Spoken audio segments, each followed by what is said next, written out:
15 years ago, while working at the post office, I came across a set of UK A to Z stamps that sparked a dream of travel and creativity. And now, I'm finally bringing that dream to life in my dad-built campervan. So far, we have conquered London, the West Country, Oxford, Bletchley Park, and half of the Northwest, ticking off 11 UK A to Zs, with a few speed bumps along the way. Oh my god, it's blown. He just starts screaming. And Manchester dealt us another blow. Can we even tick this off? Let's go back to the beginning. So we've just left the campervan and we're just walking to the train station. So it's about 8:30 in the morning and it is so hot already in our campervan. It is crazy. Apparently this is the last day of the heat wave, so we've just got to survive today.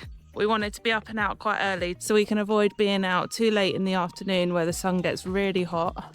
I've not put away Jack's campervan bed today because we're not going to be in the van at all. It is too hot. So we've arrived at Strines train station. So due to miscommunication with myself and my Google Maps directions, we missed our train, so we needed to be on the other platform. I've ordered us an Uber because there's not another train for about 50 minutes. So yeah, let's go. So I've actually asked the Uber driver to take us straight to Manchester Town Hall, possibly the laziest way we've ticked off an A to Z landmark so far. So here it is, Manchester Town Hall. What the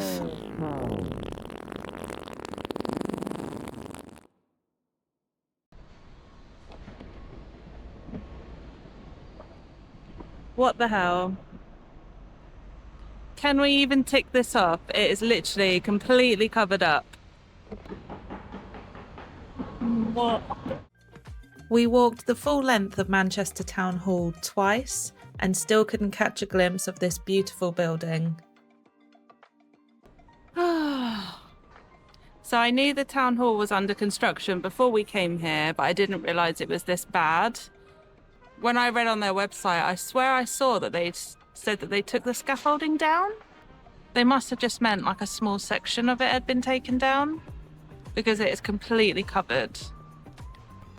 So these constructions have been going on since 2018, so with that in mind, we're just going to have to tick it off. The construction work is completely out of our control, but this is not the end of the story.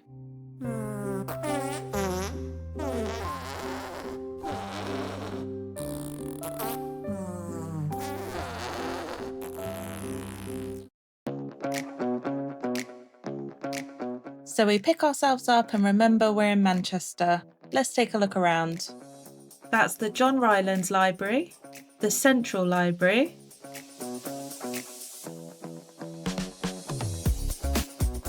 oof, we are really starting to feel the heat now. We need somewhere to hide, and I know just the place.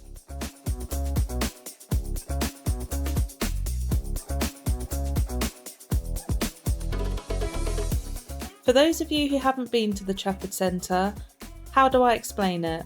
It's not just a shopping centre, it's an experience. From sculptures and fountains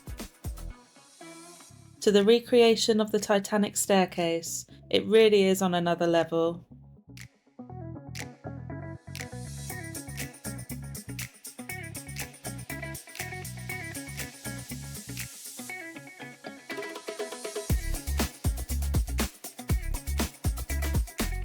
We're going to stop and have some lunch. When it came to choosing somewhere for lunch, there was only one place we were going to come to.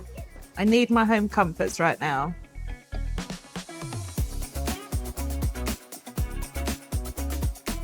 So we're at the Trafford Centre.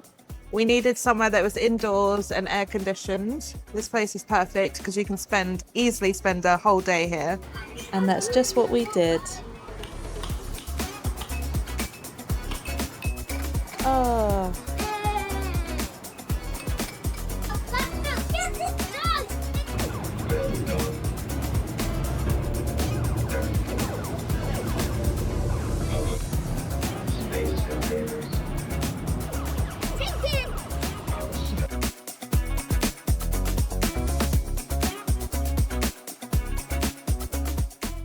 think I'll be signing Jack up to basketball after this.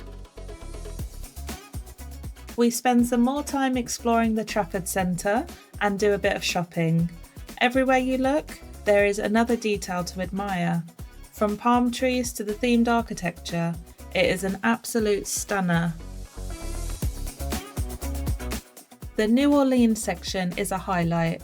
With its themed streets and colourful design, it's well worth taking a look. And the food court is designed to look like it's beneath a night sky. We'll be back here later for dinner. Next, we head to the Trafford Palazzo. Crazy to think this place is even bigger, with the Sea Life Centre, Legoland Discovery Centre and even more shops. They even had a reptile experience where Jack got to hold a snake and a tortoise. Now it's dinner time. This trip's fork in the road is pesto. You'll all probably think I'm such a newbie, but I feel like I've discovered my dream restaurant. It's tapas, but with my favourite cuisine, Italian food. Like seriously, where has this place been all my life? Of course, Jack went for his favourite food, a margherita pizza.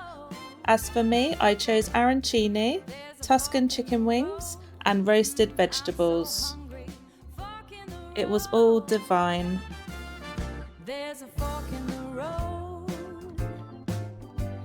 Seriously, finger licking good, guys.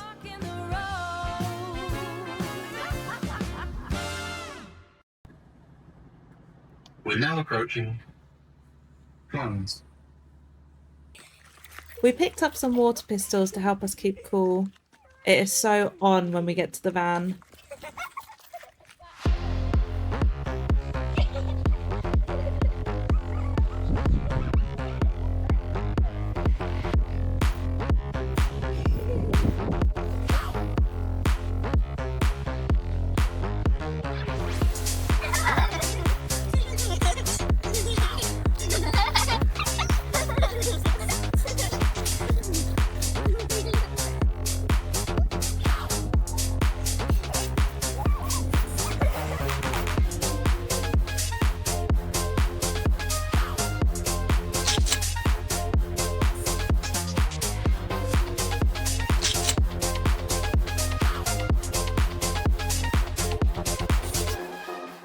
Yeah, this went on for a while. Good morning. We are just leaving our campsite in Stockport and we are heading to Blackpool. This is somewhere I've always wanted to go. You know, you hear about the Blackpool Lights, you know, the White Stripes had a song called the Blackpool Lights as well, and yeah, somewhere I've always wanted to go.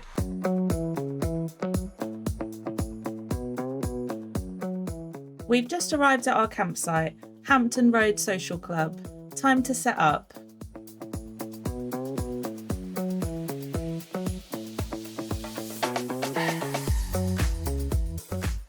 Having to use my own tap adapter.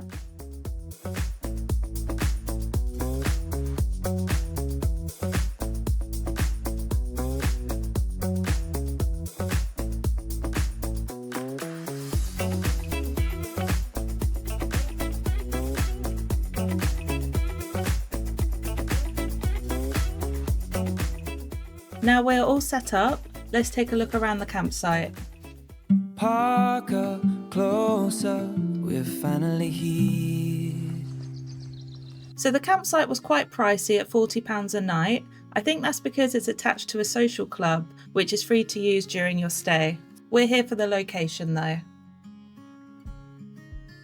First up is the laundry room, where you'll find the dishwashing facilities, washing machine and tumble dryer. We head back outside and here's one of the water points. At the end of the building you'll find the chemical waste disposal point, which looks beautiful. Heading up the ramp takes us to the shower block. I really liked this shower block. It's clean, modern, and has everything you need.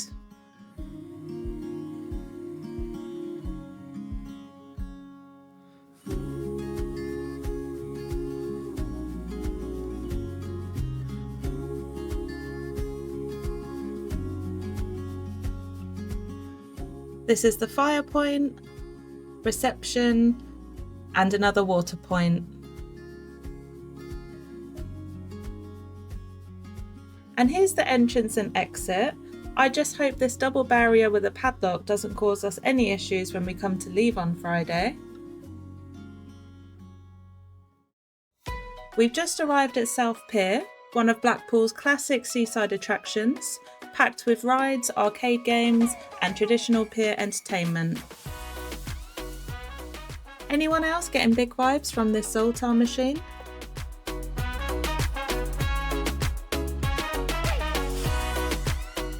I helped Jack on his first go down the slide and it was terrifying. This pier is like a full-on fun fair.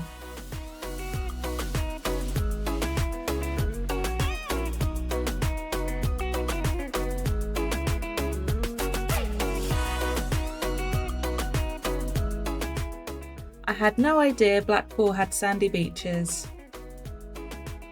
Lunch at the Eating Inn on the promenade. It was a steakhouse and it was delicious.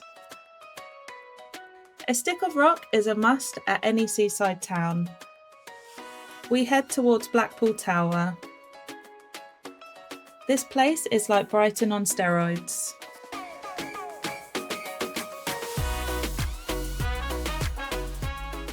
Are you ready for it?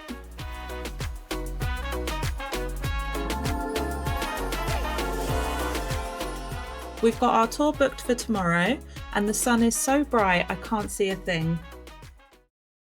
Good morning. We're just heading to Blackpool Tower where we're going to get a lift to the top. Jack's really nervous, so he's not sure if he wants to do it. We're going to take it slow and I'll be there with him. So I'm just going to have to see how it goes. This morning there was a massive thunderstorm. I've never heard thunder like that in my life. And I actually thought, is the tour even going to happen today? Because obviously it's weather dependent, so... But now it's blue skies.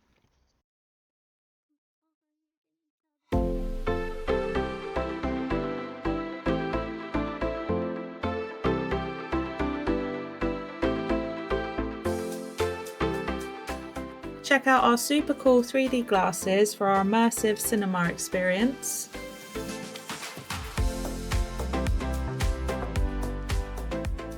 And here we go, ready to take the lift to the top.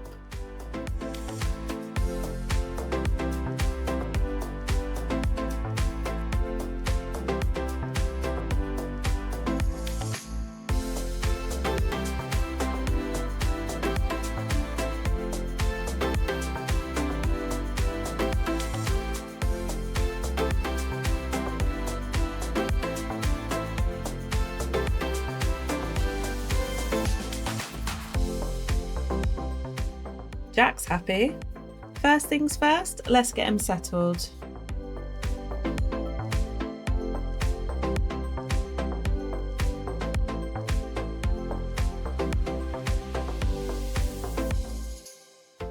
We take a good look around and start getting our bearings. Everything seems fine at first, but then I come across something that scares me way more than I expected. I genuinely thought I'd be able to do it, but as I got closer, there was no chance. I just couldn't go on, and I couldn't believe it. Does this even count?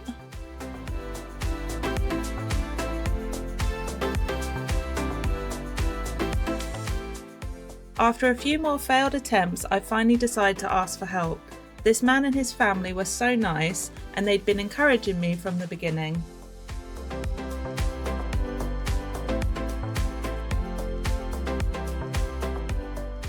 Even Jack got brave enough to put a toe on it. I decided to take it one step further and lie on it, which is actually much easier than standing on it.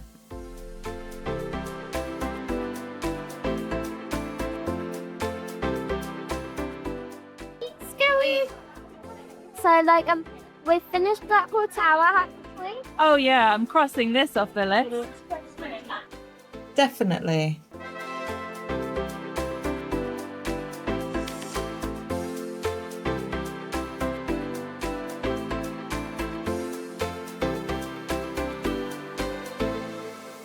So it turns out the views aren't all Blackpool Tower has to offer.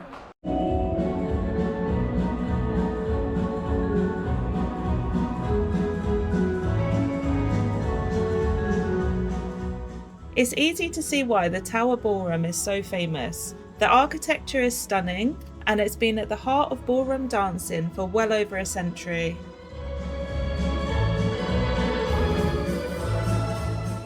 This world-famous dance floor is sprung beneath the surface, giving dancers a little extra bounce. I bought Jack a trophy for overcoming his fears and conquering Blackpool Tower.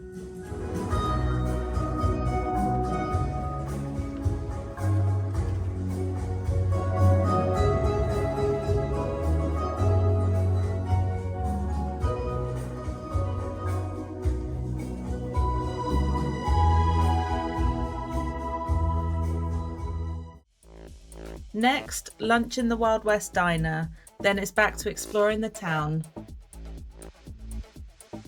We stumbled across the Winter Gardens.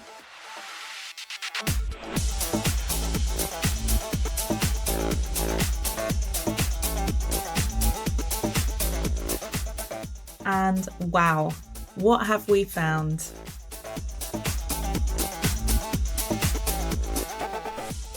We had no idea the dance festival was on. Look at all these gowns on display, perfect for catching a dancer's eye. The Blackpool Dance Festival is one of the most prestigious ballroom dance competitions in the world, attracting dancers from all over the globe. I never knew this was a part of Blackpool. One last play before we head back and get the campervan ready to leave tomorrow. It's time to say goodbye to Blackpool. We have left Blackpool and we are on our way home.